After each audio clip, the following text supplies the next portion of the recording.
Hi, so I want to make a quick video on how to hard reset your HS-16 Mark II streaming encoder, okay? If you're having any difficulties with streaming and recording, and no matter what you do in the web UI is still not working, doing this hard reset is recommended, okay? Please note, doing the hard reset will erase all settings in the encoder. If you have a static IP, it will default it back to DHCP, okay?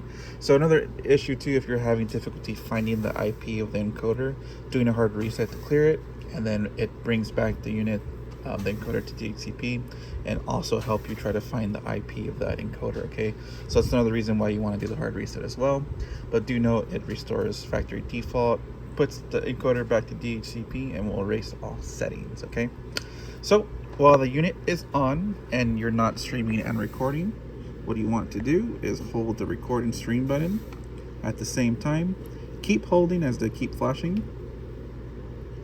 Gonna keep holding, and you'll release once all four turn red. Once all four turn red, you'll see it boot cycle like this. Then when it's done, all those lights will turn back to a solid white. Let the encoder sit for about a minute or two so it could reestablish communication to your network. Once it's done, go ahead and use the device finder to find the IP and go ahead and log back into your encoder.